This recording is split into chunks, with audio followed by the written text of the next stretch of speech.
Nemo Radio is on the air. A, B, C.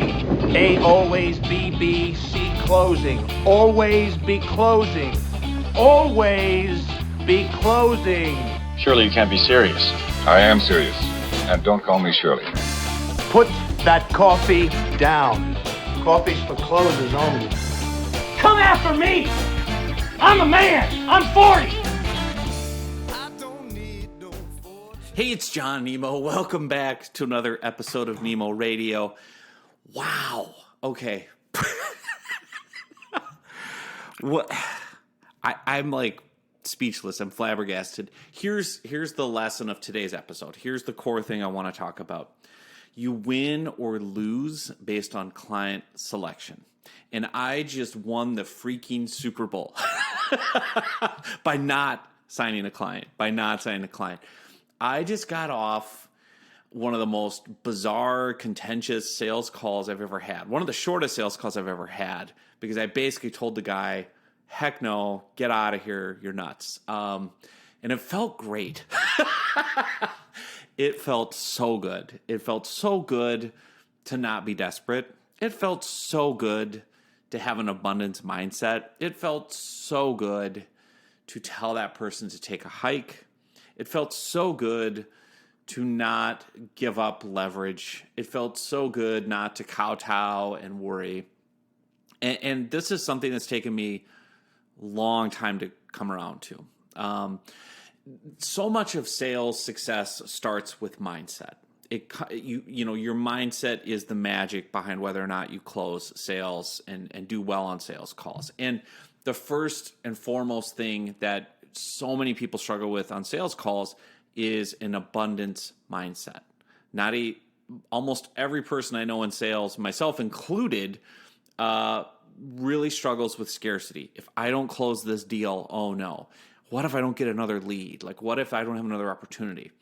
And it's really hard to have an abundance mindset in sales when you're struggling, when revenue is down, when you don't have a lot of sales calls booked, when you don't have a lot of leads.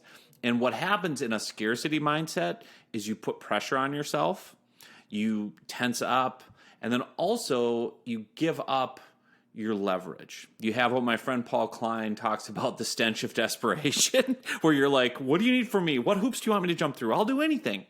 And so I'm in a season, thankfully, right now where I have more leads than I can handle, and I have more opportunity and more abundance just in front of me as far as like a packed calendar filled with sales calls. And I know, oh, good for me, right? But it's easy. The point of that is it's easier to have an abundance mindset when there's abundance everywhere you look.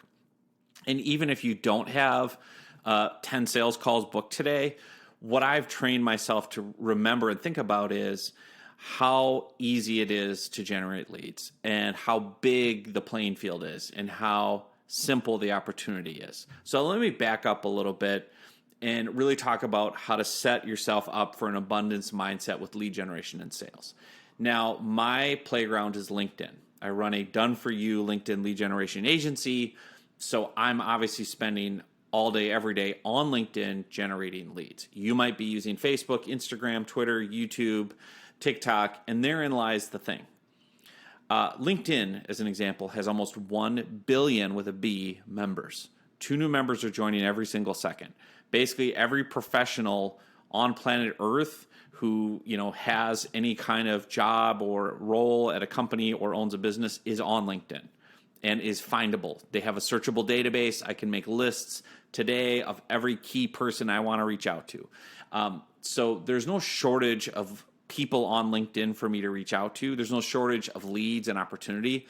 I don't have to travel to Canada or Australia or Europe and knock on doors of businesses with a business card anymore to introduce myself and talk to potential clients, right? I literally can push a button, invite them to connect, and I can instantly talk to them one-on-one for free on the internet, right? If I connect with them, the world has completely changed. And again, I grew up in the 1980s where If I wanted to grow a business, I had to pay for a billboard. I had to pay for an ad in a newspaper. I had to pay for a TV commercial.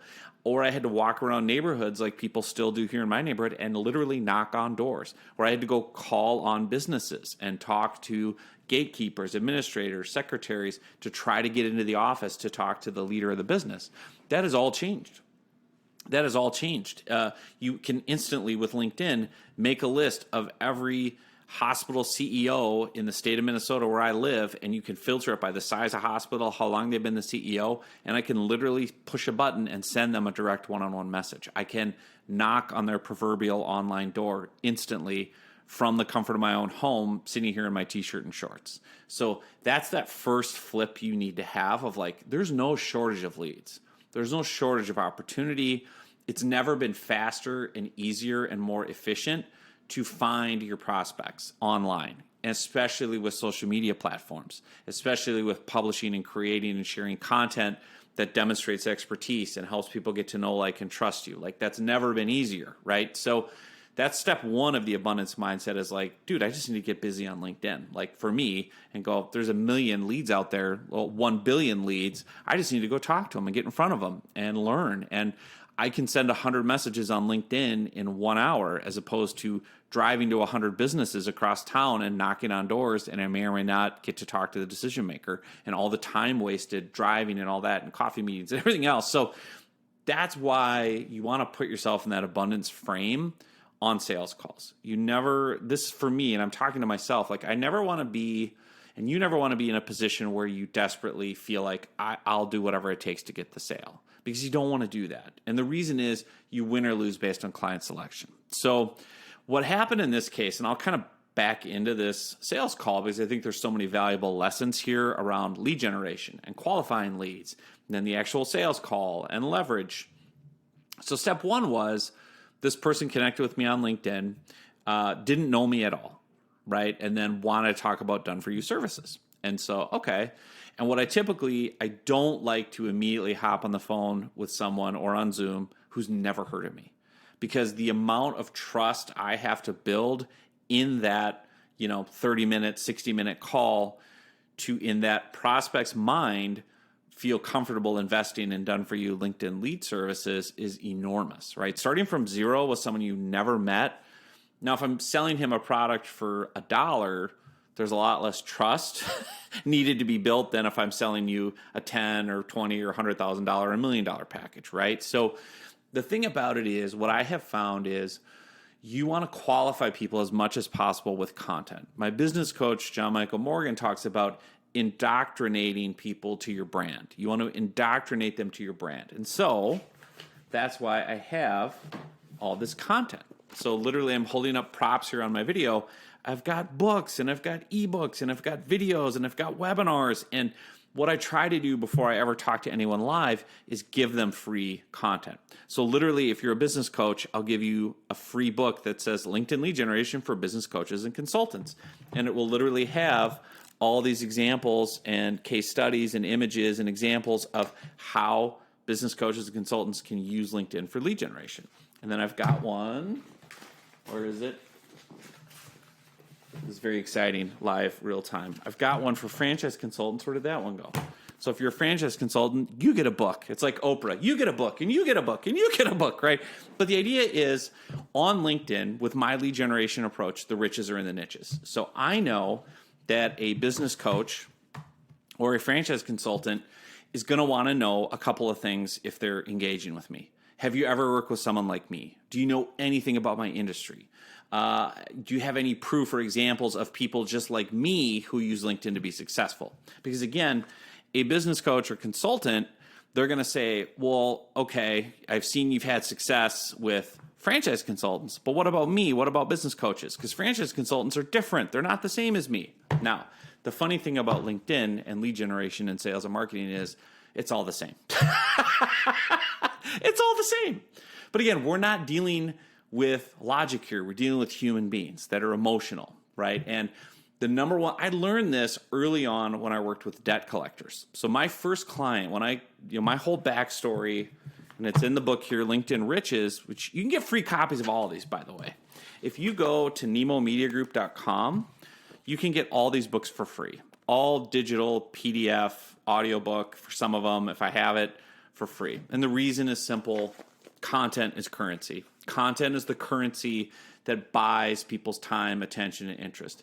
Content is the key because your content needs to demonstrate expertise. It needs to help people get to know, like, and trust you. You share your story, you share your hero's journey, and you share advice, insights, tips, and people get quick wins and they go, okay, like I read this guy's book. It's all about franchise consultants. It's specific to my industry and it's got tips for me. So again, when I quit my safe 6-figure day job, I had one client who was a debt collector.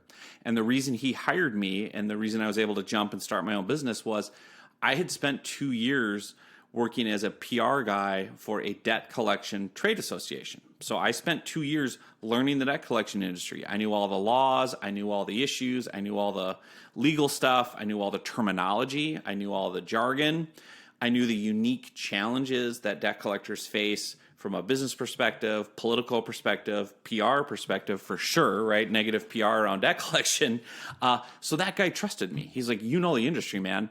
And that was a light bulb moment for me in marketing and business was when the debt collector said to me, he's like, I'm so tired of hiring PR agencies and marketing agencies that don't know the industry because I have to educate them. And it takes so much time and effort to educate them about my life as a debt collector, my world as a debt collector. You already know it, so we can hit the ground running.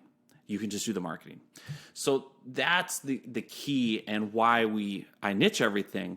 So I've taken this one book, LinkedIn Riches, which is my best-selling book. It's been around for a decade. It's gotten me in the New York Times, all kinds of stuff. It's my chicken soup for the lead generation soul, right? So it's my book that I've had forever. Everybody knows it. That's great. What I did was I just made variations of it.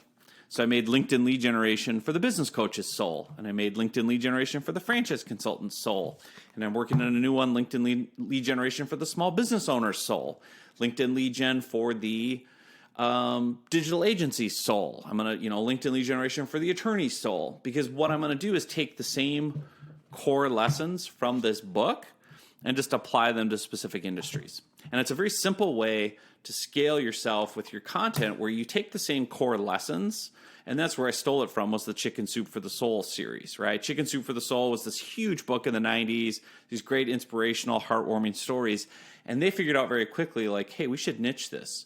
Chicken Soup for the athlete's soul. So it was stories for athletes. Chicken Soup for the mother's soul. It was stories about moms. Chicken Soup for the dad's soul. Stories about dads. Like, you get it. And so what I've done, to go back to this whole situation that has me all fired up, was this guy came in cold. He hadn't been through any of my books. He hadn't been through any of my content. And then the other red flag, so then before I got on the sales call with him, I said, hey, I'm so excited you want to talk to me. That's great. He filled out a type form, wanted to talk live. And I said, hey, before we talk live, like, hey, here's a free digital copy of my book. Here's a walkthrough video. You're a business coach. I have niched content for business coaches. Here's literally a book for business coaches, and trying to hold it back up. Here's a free book specific for you as a business coach to read before the call if you want. And then here's a walkthrough video specific to business coaches that you can look at before we talk live. Because the idea is I want to indoctrinate him into the brand. I want him to go, oh, I'm a business coach and I read the book and it's all about people just like me using LinkedIn, and it's got specific examples of them and screenshots of them. And John's giving tips and he's demonstrating expertise and knowledge specific to business consultants. And then if he would have gone through the walkthrough video for business coaches and consultants, he would see on the screen me teaching and training using examples of business coaches and consultants we've had that are clients who, oh, by the way, have gotten $100,000 sale, $96,000 sale, $50,000 sale through us generating leads on LinkedIn. So again, niche, right? Same idea with a franchise consultant. I would do the same thing, put them through the book and the video first. Now, this guy, obviously I don't know like if he went through it or not before the call. So he also mentioned, and this is where you qualify people. So before I talk live, I set up a type form, which is just a little online form, basically saying, hey, if you want done for you LinkedIn lead generation, let's talk. And then they fill out a couple quick questions on a type form. And one of the questions I've learned, and again, you learn this over the years doing sales calls, hitting walls, hitting objections, and going, that would have been nice to know before I got on this call. And one of the things that I ran into early on doing sales calls was, oh, all the decision makers aren't in the room. This person has an investor, and they're not actually going to pay for this out of their own pocket. They have an investor, or they have a boss, they have a spouse who has to be part of this process. And what inevitably happened on so many sales calls early on for me was, man, this all sounds great, John. I'm super excited. Now I just need to go run this by my investor or my spouse or my boss, because I'm sold, but I want them to be sold. And I'd be like, oh my God, we just spent an hour. Now, how are you going to go resell them? All they're going to do is hear, yeah, I talked to this guy today for LinkedIn leads and it cost this. And they're going to go, that's too much. Why would you spend that? That's crazy. I don't know anything about this guy. This sounds crazy. And that's what always happened. So what I did to try to prevent that was, I need to get all the decision makers on the call. So I was like, okay. And so what I said in my type form was, are you the sole decision maker for business? And now, again, with online tools, you have this conditional logic. So if they say, yes, I'm the sole decision maker, great, we go to the next question, blah, blah, blah. If they say, no, I'm not the sole decision maker, it stops, it pivots over to a question that says, okay, well, who else needs to be on the call? Who else needs to be involved? And then they'll put in. And so this guy, in this case, put in, I have an investor. So I was like, before we booked the live call, I read his type form, never heard of you, but we did send him the coach-specific content, and I have an investor. So I had my team message the guy and said, hey, thanks so much. Here's the content. Before we booked the call, I noticed you said you have an investor. I'd love to find a time that works for you and your investor so that you don't have to try to process it all and explain it all and remember it all. I know how difficult that can be, and I would love to be a resource for your investor live, because I'm sure they might have questions you don't think of. So that's how I frame it when I say bring all the decision makers to a call. I basically say, hey, I don't want you to have to be a reporter and take a notepad and remember all this and re-explain it and regurgitate it. Just bring the person, because they're going to have other questions you didn't think of, and I'm the source of all the information, so I would love to be available on the spot live to help them. And the reality is too, because they got to be sold on me too. If you're not moving forward unless your spouse feels good or your investor feels good, bring them to the call. I want to meet them and talk to them too, and make sure they feel good. Because otherwise it's so easy for them to go, well, I'm going to have to run this by my insert the blank, and then they have a free out. Because then you can't close the deal. Because then you're like, well, yeah, you told me that, so I guess we can't consummate a deal today. And what I have found in sales is, if you don't sign up on that call, 99% of the time, they're not going to move forward. Buying's emotional, buying's exciting. Buying when you're feeling it and you're dialed in and everything makes sense. You've spent an hour together, you've mapped it out, I've demonstrated value, let's roll, right? As opposed to, I'm going to sit back and talk to other people. Well, they're going to talk you out of it because they don't know, like, or trust me. They're going to say, why would you spend it on this guy? Isn't there something free? Isn't there something cheap? I would do the same thing, by the way. If my spouse came to me and said, I want to spend $50,000 on Facebook ads, I'd be like, why? Who is this? Why do you trust him? Why should you? Can't you find a tutorial? You know what I mean? I don't know him. I'm not bought into that person. And that's the other thing we forget about sales is, and this is what happened on this call, sales is not a math problem. Sales is not an algorithm. It's a people game. You're not dealing with creatures of logic, as Dale Carnegie said. You're dealing with humans who are bristling with pride and prejudice and vanity and emotion and ego and all these different things. And it's really this, every sales call you get on is this emotional jujitsu, or kind of you have to, it's this dance, is another thing, or wrestling, not wrestling, but kind of a delicate balance. And I don't care what anybody tells you. We buy based on emotion, and we buy based on the feeling something or someone gives us. And we buy based on, do we feel like it will relieve pain or add a benefit, right? There's nothing more to it than feeling. You don't buy a $150,000 sports car because it's practical and gets good gas mileage. You buy it because it makes you feel alive. It makes you feel cool. It makes you feel excited. It makes you feel like you're an adventurer. Otherwise, if you want to feel practical and smart and budget conscious, you buy a $30,000 car or a hybrid, and then you feel good because you're doing responsible, fiscally smart things. But you're buying for the same reasons. You're not buying based on algorithms or math. You're not buying based on the engine in the car. You're based on the feeling. I feel smart. I feel conscientious. I feel like a good steward of my resources. Or I feel like a stud. I feel like an adventurer. I feel like I'm going to, be the guy in the movie racing the car. Like, I feel alive. That's why you buy a car. Cars do the same thing. Point A to point B, 4 wheels, engine, doors. They take you from one place to another. Why do people spend anywhere from $300,000, $3 million on a car to $30,000? Because of how it makes them feel. Same thing with services. So I get on this call with the guy, and immediately, this is where the leverage part comes in. I start out friendly. I'm always friendly. And I'm like, hey, well, it's great to talk to you. Like, just to kind of get my baseline here, like, do you know anything about me? Like, it looks like, there's an investor involved. Do we need to make sure we wait for that person? And he says, no. My investor's too busy to meet with you. He's too important. He's too busy.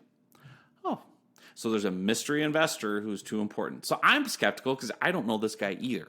See, that's the other piece is I'm able to look at this prospect and go, do you really have an investor, or is it your uncle? Is it your grandma? Like, are you even legitimate? Like, what's going on here, right? So, okay, well, immediately I know he has put a stake in the ground that says, I'm not doing anything on this call because I have an investor in my back pocket who has to sign off.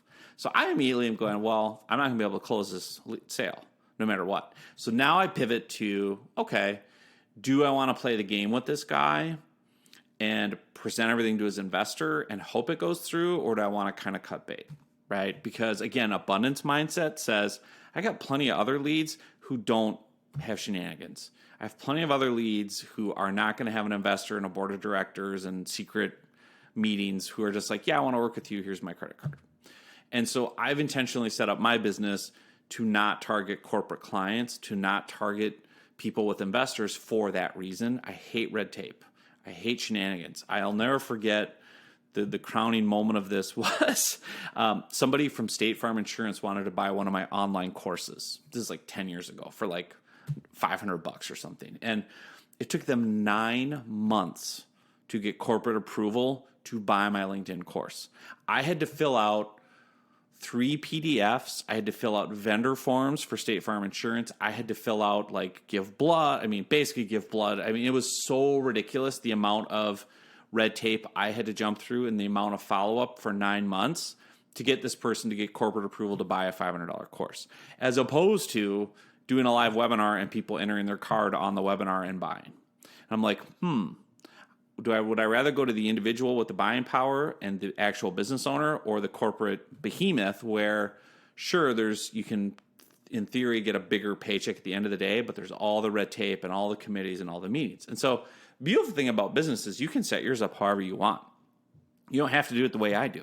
And plenty of people don't. Plenty of people court big name corporations, and they're patient enough to play the game and go through the layers of middle management and the gatekeepers, and they're fine with having 50 cooks in the kitchen on a marketing project and knowing that people have to protect their turf. And see, having worked inside companies, I remember that. I remember being in those meetings with vendors or consultants and watching people like, oh, they're stepping on my turf. I have to look good in front of my boss. I'm going to throw this grenade in. And I just don't have time for that, as I just like to go so fast and get results. And so I've tried to court people that way.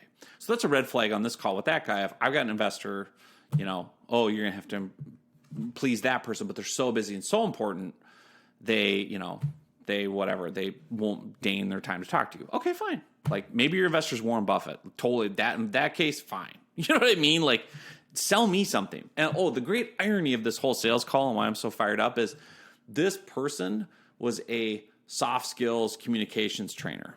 And they had, this is my opinion, and I'm not saying who the person is, I'm not even saying a gender, the worst communication skills ever. And it was interesting because I think, and I looked afterward and I'm like, wait a minute, you're a soft skills communication, speaking, whoa, you did not treat me that way. Like, the online persona and brand doesn't match how you're talking to me on this call. And the person came into the call, as well, and was like, listen. So I start okay, you don't know anything about me. You have this mystery investor. Well, I still what's your story? Like, how can I help you? Why are we talking? Basically, how do you think we can help? And he's like, I don't have time for this. Let's cut to the chase. You know what? Everyone promises everything and da-da-da-da. And I was like, oh. And then they pivoted. They threw it back at me. Why should we, who are you? What can you do for me? And I was like, oh, okay. So again, that's where that leverage, that this is the wrestling. This is the wrestling part of the sales call. Who's going to get the upper hand? Who's got the leverage? Am I going to kind of roll over on my belly like Rosie the dog, being submissive and be like, yes, whatever you need me to please you and show you I'm okay and please like me? Or do I want to try to wrestle the person and be like, who are you? Why should I work with you? And so it's not going to end up getting me a sale, but I did that. I just basically said, well, wait a minute. I said, thankfully, I'm at a place where I don't sell myself. I try to align with motivation, and I want to help people that know, like, and trust me and want my help. But if you need my bona fides, here you go, right? And I listed off all these impressive things about what I've done and who I've worked with and how our coaching and consulting clients get $100,000, $96,000, $50,000 sales. And oh, by the way, I tried to pull up the page on our website that has the real people with their names and photos, so you can verify I'm not making these up. Here's real people with their sales. Here's videos of people saying I made a $96,000 sale. Because I'm the same. I'm skeptical. Like, here's real people. Go talk to them. They really did make a $100,000 sale with us, right? So I tried to pull up. He's like, I don't have time for this. I'm like, oh, okay. So it just got really contentious, and it was very much, then he wanted to make everything a math problem. So he's like, well, I know how my investor thinks. If you reach out to this many people, how many are going to turn into leads, and how many are going to close, and how many are going to convert? And if I reach out, to 300 a day, and is 7 the number that's going to respond, or is it 3, or is it 2? And I was like, okay, stop. I'm like, this sales is not an algorithm. Okay, you're dealing with people, so it's not a math problem to be solved. What I can guarantee you with our Done For You LinkedIn lead gen is I can guarantee you we're going to reach out to 200 to 300 of your ideal prospects on LinkedIn every single day. We're going to reach out to 200 to 300 people with outbound messages, invites, in-mails, group messages, open profile messages, all these one-on-one approaches. We're going to reach out to 200 to 300 of your ideal prospects a day. If we've done our homework and you have a client-facing profile and we have all this great content that we've created for you that demonstrates expertise for your target audience and helps them get to know, like, and trust you, just like all these books I've created, we're going to do the same thing for you. Then when we reach out to those 200 to 300 people a day, we can ask them, hey, do you need any leadership tips? Yes. Oh, great. Here's a free digital copy of my book, Leadership Tips for Small Business Owners. Hey, do you need any leadership tips? Yes. Great. Here's my ebook, Leadership Tips for Healthcare CFOs, right? So we niche it all like that. And they're like, okay, but how many people are going to say yes? I'm like, I don't know. I don't know until we do it, right? Like, I can guarantee you, I'm going to reach out to 300 and approximately 42 will say yes, because I don't know until I do it, because there's so many variables involved. Who's your target audience? How active are they on LinkedIn? How many other messages are they getting a day? How many of them are in pain right now around the topic you solve? So you do soft skills and communications training. Is that what your typical target audience has their hair on fire about? Maybe. But do 299 of them out of 300 have their hair on fire about that? Probably not. Maybe 20 have their hair on fire about, man, my team is underperforming. I need someone to come in and teach them how to talk to each other. Maybe. We don't know. Like, you would know better than me, right? So that's the thing. What I can guarantee is the outreach. And then, as I said to the person, if you just go across the board with every client we've ever worked with in every industry, because coaches, consultants, franchise consultants, small business owner, digital agency, everyone and anyone, t-shirt company, apparel company, branding agencies, attorneys, whatever it is. Typically, when we run our whole method, and once we get everything up and going, like I've talked about, you're going to see 3 to 5 qualified warm leads a week. Meaning, and this is what I explain to the person, and I'm trying to explain my process, meaning we have your profile set up, we've done all this client attracting content that helps them get to know, like, and trust you, and that's our big secret sauce is we write it all in your voice, we interview you, we take transcripts, we watch your videos, we talk to you live, and then we write it how you sound, and then we demonstrate expertise, we tell your personal stories, and this is the great formula for content that I try to teach everyone, and I have a whole book you can have for free, right? Content Marketing Made Easy. And you go to contentmarketingmachine.com, you can get the whole book for free. But the simple formula, the quick win here is personal story plus business lesson is the content. I'm doing it right now on this podcast. Personal story, I had a crazy sales call. Here's all the business lessons, and that's the content for this episode, right? Very simple. Personal story, business lesson, content. So we do that for the client. And then basically we're out there reaching out to people, and then we track every conversation. So anyone that says yes, we send them the content, we follow up, we banter, we engage. Did you find it helpful? Yes, I did. What did you find helpful? Point 3 was really helpful. Oh, great. How is that an issue for you guys? Oh, this is a struggle here and here and here. Great. Well, would it make sense to talk more live? Yes. So that's how we qualify people. So when I say 3 to 5 kind of qualified calls a week, they know who you are. They've looked at your profile. They've read your content. It resonated. So they're bought into you. They're indoctrinated to you and your personal brand and your content and your style and your approach.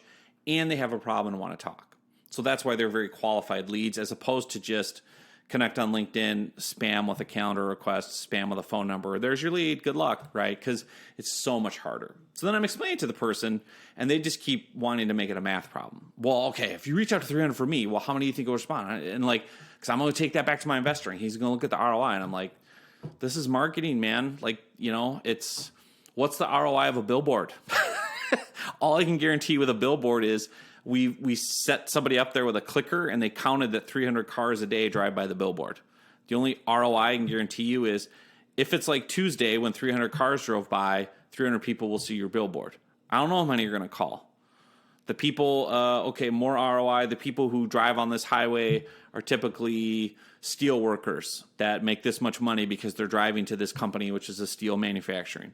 So, that's how we try to do it with LinkedIn, is we know who we're targeting and what their thing is, and we know what content should appeal to them. But again, at the end of the day, it's still marketing. So anyway, it just got really awkward. And the guy just, then he's like, well, I think I'm offending you because I'm a hothead and I get all emotional. And I wasn't mad. Maybe I came across mad. I don't know. I was just like, well, because he kept grilling me. And then I finally was like, well, wait, I said, and this the leverage part, you win or lose based on client selection. I said, well, hold on. I go, I haven't heard anything from you about why you'd be a good client for us. Could we back up and start there? Tell me about yourself. Why would we love to work with you?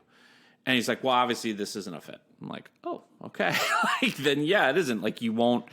He wanted to come in with all the leverage. And then oftentimes you have to listen very carefully for clues. One of the things he had said early in the call was, I don't have time to waste. I've spent tens of thousands on marketing. None of it has worked. Only thing that's ever worked for me is, relational, meeting people at networking events. And then my ears perked up. I was like, okay. So if you spent tens of thousands on online marketing and none of it has worked, either you have hired the worst vendors, the worst, service providers ever, or you're the problem, right? So those two things in my head, or you're going to come in as skeptical as all get out. Right? Because if you spent tens of thousands on internet marketing and none of it has worked, and I'm here telling you I want to do internet marketing, you're going to have an axe to grind. You're going to be like, well, what's going to make you different? I've already spent all this money. Nothing's ever worked. So I tell this analogy all the time of early on in my business when I was really, up and down with revenue and struggling, I spent over $45,000 on Facebook ads. And I used 3 different Facebook ad agencies. And I even did them myself, and I went through Facebook ads courses, and I wrote my own copy, and I used my own images, and I built all these funnels, and I got approximately 0 sales trying to sell online courses on Facebook. And so for me, to this day, a decade later, if you want me to do Facebook ads, I'm coming in with my guard up, and I'm ready to punch and fight because I'm going to say it doesn't work. I've tried it, and I don't do it, right? I just don't even bother, right? So if you came to me as a Facebook ad agency, I would say, I've been down the road before. I think I'm the problem, frankly. I don't think the agencies I work with were a problem. I don't think the ads were bad. I don't think the creative was bad. I just think I wasn't a fit for Facebook ads selling LinkedIn training. That was what I was trying to sell, was a LinkedIn course, which in retrospect, it's like, well, duh. Go on LinkedIn and sell a LinkedIn course, idiot. But everyone at the time was telling me, oh, no, you can sell LinkedIn stuff on Facebook and TikTok and Instagram. And maybe you can, right? But again, the buyer personas and the intent of people on Facebook wasn't to go learn about LinkedIn. They might click the ad and charge me, but they weren't buying the course. As opposed to people on LinkedIn who were in my target audience, sure wanted to learn about how to use LinkedIn to get leads and sales. So it's like, duh. So anyway, it just got very apparent to me. And I brought that up to him. I said, listen, I understand if you're skeptical, it sounds like, and I tried to use the Chris Voss, mirroring, and said, it sounds like you've been burned before, and it sounds like you've had bad experiences. So that's a red flag to me about, I get it. Like, you're not going to trust me. You don't know me. And I was just like, I don't think this is a fit. Like, and I said, you're not willing to, you're saying you have this investor and you're using them as kind of a shield and you want all these math equations. Who are they? Like, are they even real? Like, I'm looking at you kind of skeptically is what I think I said something along those lines, which of course then it's like, we're not, like, there's no sale happening, but it's just clear. And it felt good because I was like, I don't need this guy as a client. Or I'm sorry, I'm not supposed to say who it was, but I didn't say the name or anything, but now you know a gender. And I don't think this person's going to be listening to my podcast after this call anyway. So it was really interesting. And it was really a good look into winning or losing based on client selection, and a good look into the abundance mindset that, hey, listen, there's plenty of leads. You don't have to get desperate. It was a good look into leverage. I would always rather come from the leverage of, why would you be a great client for me, as opposed to, I'm desperate, I'll do anything you want. Because the way the sales call could have gone and the way it went in the past, when I was in a scarcity mindset of I'll do anything to get a sale, this guy would have grilled me. I would have given him a bunch of answers. He would have felt important. And then he would have said, okay, now send me a proposal. Take a couple hours, write up a PDF, and I will take it to my investor and I will let you know. And I would have done all that. And then in my experience, nothing would have happened, right? Because the investor, whatever. And it just, or if they signed up, they wanted it all based on a math equation. So if they didn't get their 300 outreaches leading to 7 calls, leading to 3 conversions, they'd be mad. Because it's, again, they're looking at it as a math problem to be solved, not as a human thing. So win or lose based on client selection. And I think, too, part of what made this sales call so interesting was I literally just got off a call with my team talking about some problem clients. It was like, I love all my clients. If any clients are listening, you're all perfect. You're all my favorite. I've never had any issues with any of you ever, except for the ones that are problems. And the only clients that are problems are the ones that don't trust us, that don't trust our process, that micromanage, that think they know better, that think they can do it better. And I always want to say to those clients, then why did you hire us? That's like me hiring a tax person and then going, well, I've been reading the tax code and I'm wondering about section A32579. And, I saw you filled out the form and put in 3 variables. Why didn't we do 4? And I'm going to rewrite it all. And like, you'd hire an expert because you trust them, right? And you want to put your time elsewhere. And so that was the other piece I could just see with this guy. This person a mile off was like, they don't trust us. They've been burned 100 times. And they're just, it just was not a fit. And also just their personality came across as, I'm super important. Time is money. Who are you? And I was like, did you even look at our website? He's like, well, I looked at your testimonials. I'm like, so then what question do you have? Like, we help coaches every day get $100,000, $50,000 clients. We have all this social proof. I literally have a book I wrote just for coaches. I have walkthrough videos. I don't know what else I can do to prove our system and prove our bona fides and prove our expertise in your niche. And I don't need you. Like, that's the piece. I didn't say that directly, but it's like, I don't have to take you on. Like, that's that abundance mindset of, by not taking that bad client on, you're freeing up space to take on a good client. And a good client is worth their weight in gold. And that's all we ever have in Nemo Media Group. Every client's perfect, always, forever. But anyway, rant complete. Thank you for letting me process it. I hope you find it helpful in your own business, because everyone I know is in sales to some degree or another, whether you're the business owner, the coach, the consultant, the franchise consultant, whether you're inside a business and you have to sell team members, whatever it is, like, you always are selling. So many good dynamics, so many good resources. I'll share some in the show notes too. So thank you so much for listening. Hope to see you soon here on another episode of Nemo Radio.